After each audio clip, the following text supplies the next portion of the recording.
Welcome, everyone, to Easy History Podcast. Today, we're going to be diving deep into World War I. Yeah. It's a conflict that really, reshaped the world, and it's going to be a lot to unpack. It is. But hopefully by the end of this deep dive, we can give you a really solid grasp of the key players, the major events, Absolutely.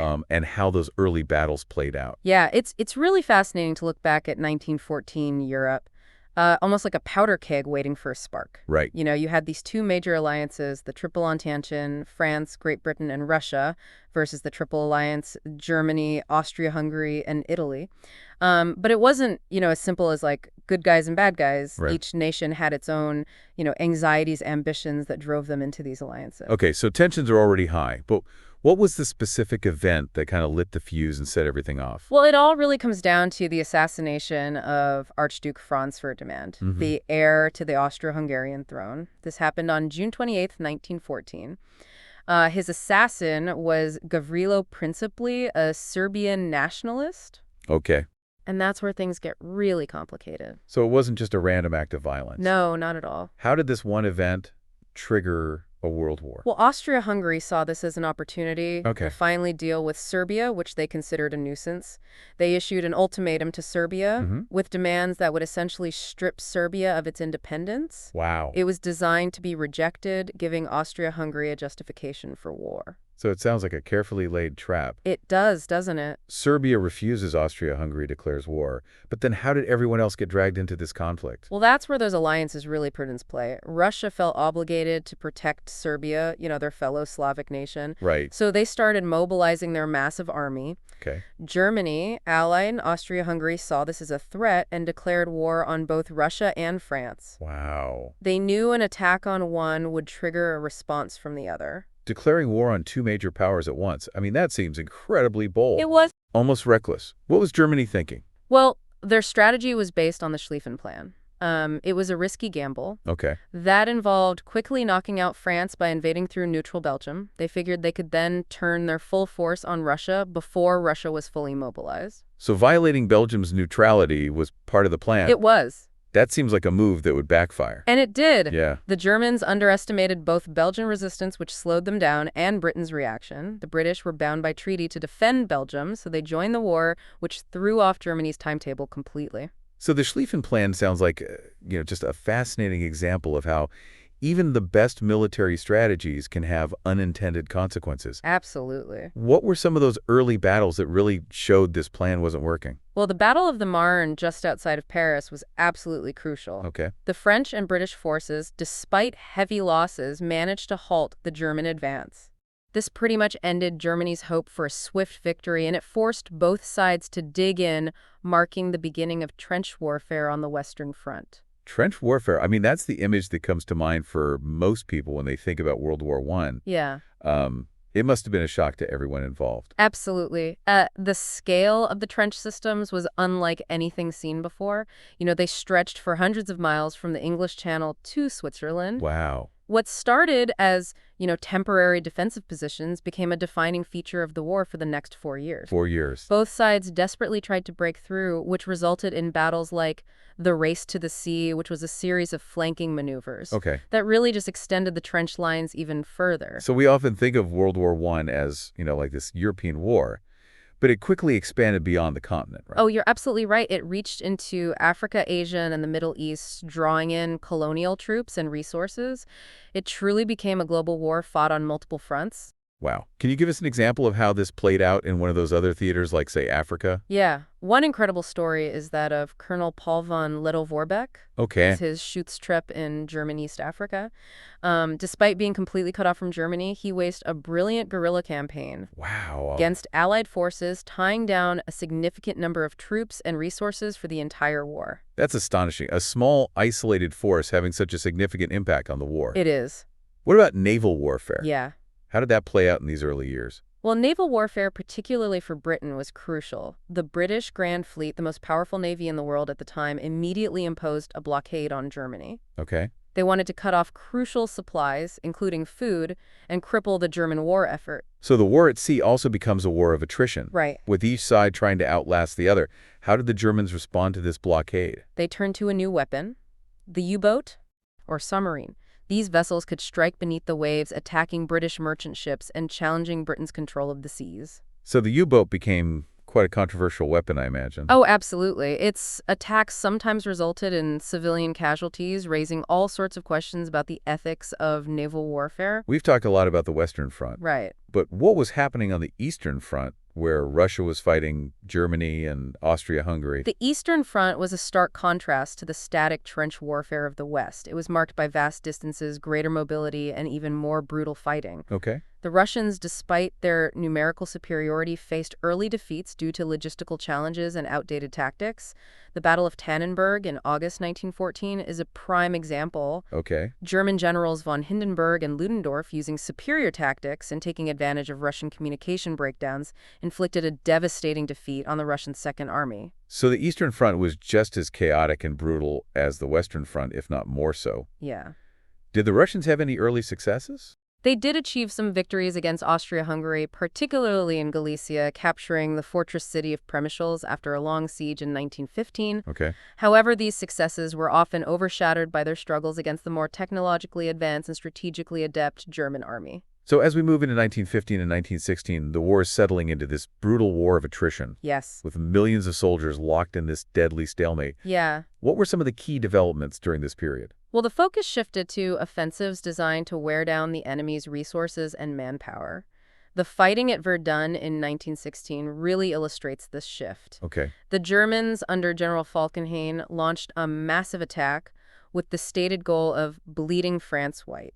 That phrase, bleeding France white, is, it's chilling. It really speaks volumes about the mindset at this stage of the war. Yeah.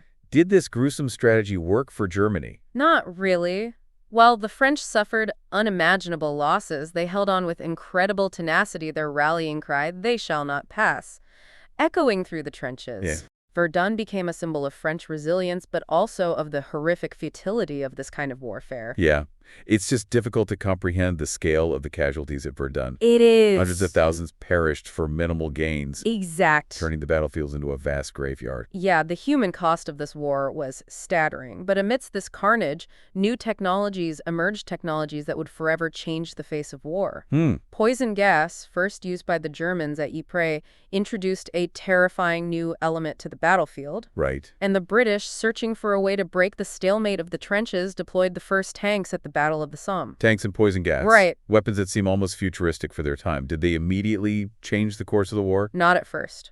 Early tanks were mechanically unreliable and used in small numbers, limiting their effectiveness. Okay. Poison gas, while horrifying, proved difficult to control, its impact heavily dependent on wind conditions. Right. But both weapons hinted at the future of warfare, foreshadowing the mechanized and technologically driven conflicts to come. It's incredible how World War I became this crucible for these new technologies, born out of desperation to break the stalemate. What a pivotal, albeit tragic, period in history. Absolutely. As we move into 1917, it was a year of dramatic shifts and escalating tensions for all sides involved. The war seemed to be dragging on endlessly with no end in sight. Right. And we left off talking about those new technologies like tanks and poison gas. Yeah. Did they play a major role in the events of 1917? Well, while those technologies continued to evolve, 1917 was more about these, major geopolitical upheavals that would reshape the entire conflict. Okay. The entry of the United States into the war on the side of the Allies in April of that year was a game changer. Yeah, that must have been a huge morale boost for the Allies. The U.S., with its industrial might and fresh troops, Right. must have seemed like this just formidable force. Yeah. Did their entry have like an immediate impact on the battlefields?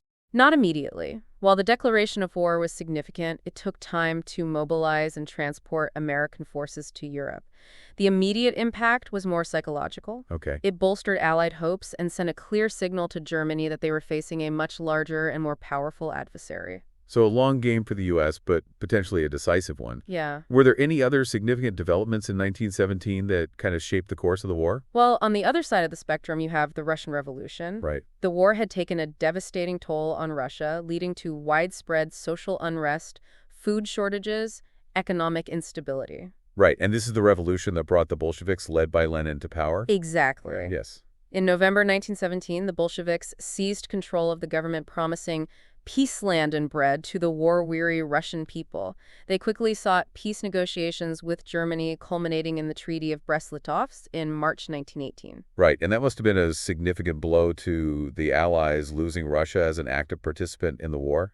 It was a major setback. Russia's exit freed up hundreds of thousands of German troops for the Western Front, Right. but it also eliminated the Eastern Front, entirely allowing Germany to concentrate its forces in the West. Yeah, it's fascinating how a single event like that can have both positive and negative repercussions for different sides in a conflict. Absolutely. So turning back to the Western Front, what was the situation like there in 1917? The Western Front continued to be this brutal stalemate characterized by bloody offensives with minimal gains. Okay. The Battle of Passchendaele, also known as the Third Battle of Ypres, really exemplifies this. Right. Fought in the Flanders region of Belgium, this battle became notorious for its horrific conditions. Yeah, I could only imagine the challenges of fighting in those conditions. Yeah. What made this battle so uniquely difficult? Well, torrential rain turned the battlefield into a sea of mud-making movement almost impossible, and creating a breeding ground for disease. Oh, wow. Soldiers on both sides endured unimaginable suffering.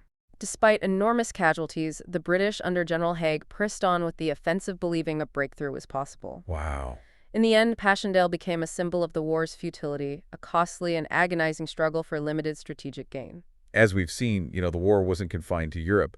Were there any notable developments in other theaters of war during this period? Yes, several. In the Middle East, British forces led by General Edmund Allenby launched a campaign against the Ottoman Empire in Palestine. They captured Jerusalem in December 1917, Wow. a symbolic victory that boosted Allied morale and dealt a blow to Ottoman prestige. Yeah, Jerusalem being such a historically and religiously significant city, its capture must have just resonated deeply with people on both sides of the conflict. Absolutely. It was a major propaganda victory for the Allies, especially at a time when they desperately needed good news. Right.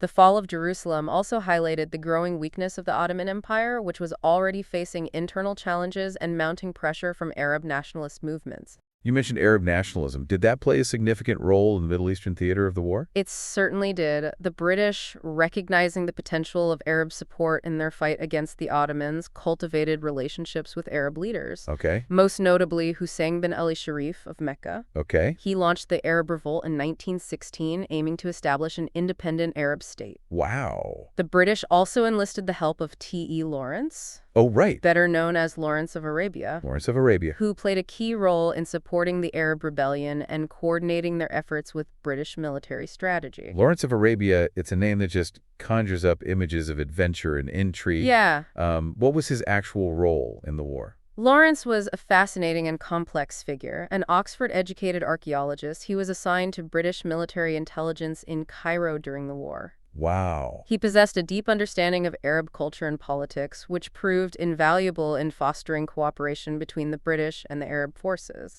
Lawrence's role was kind of a mixture of military advisor, diplomat, and at times a participant in guerrilla raids against Ottoman forces. So it sounds like he was walking a tightrope between those various roles. He was. Did his efforts ultimately contribute to the Allied success in the Middle East? They certainly played a part. Lawrence's ability to bridge the cultural divide and build trust with Arab leaders was crucial in coordinating joint operations and undermining Ottoman control in the region. Okay.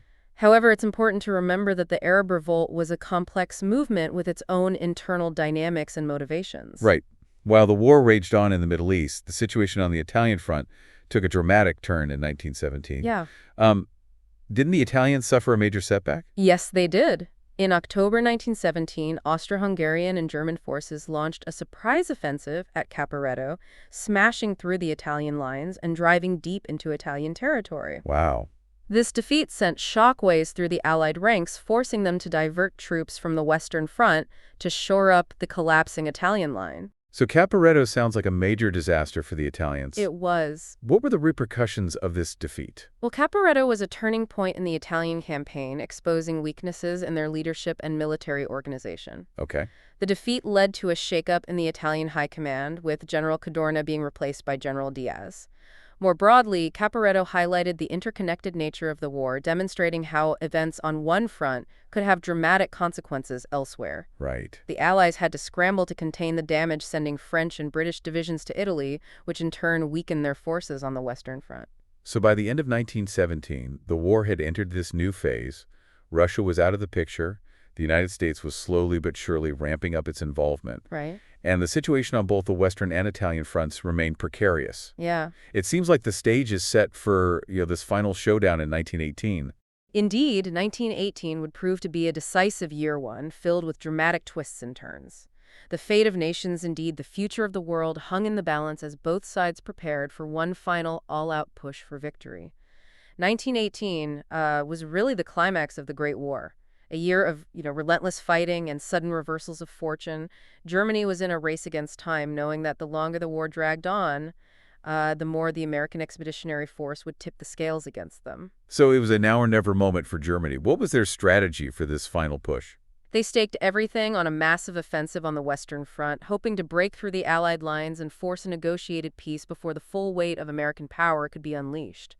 This offensive became known as the Spring Offensive, or Kaiserschlacht, meaning Kaiser's Battle.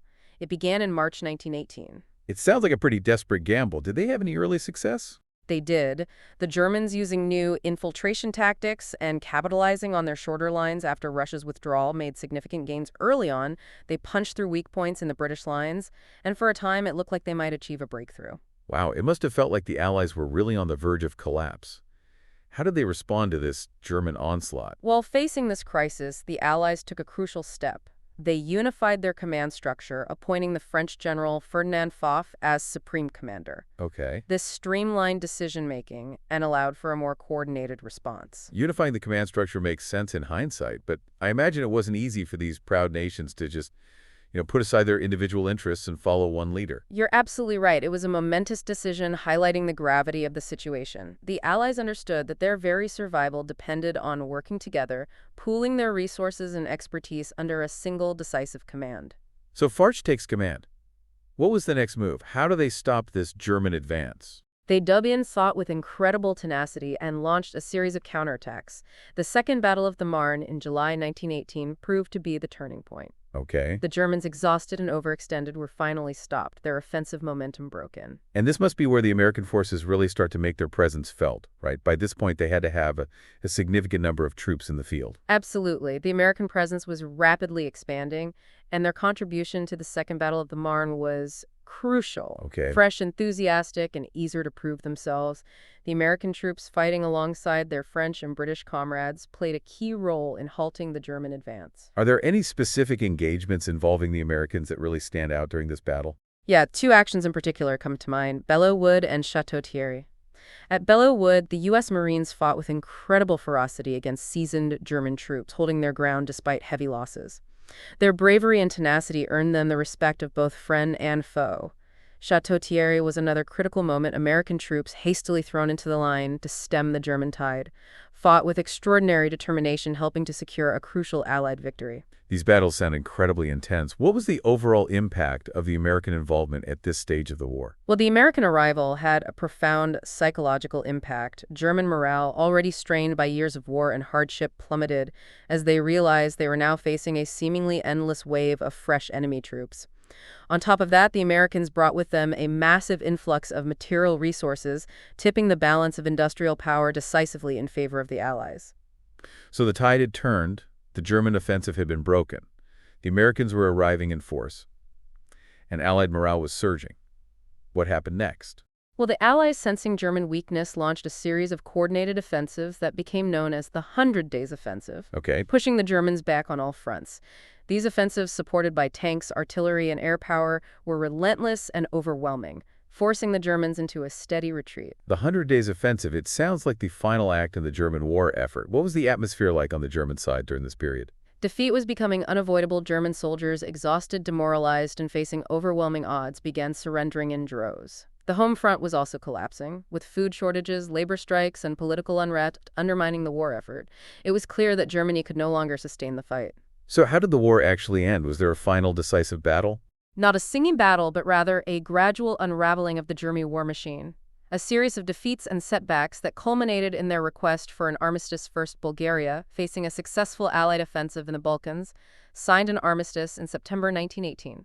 The Ottoman Empire followed suit in October, and then Austria-Hungary, on the verge of collapse, signed an armistice on November 3rd. Wow, so Germany was completely isolated, their allies falling one by one.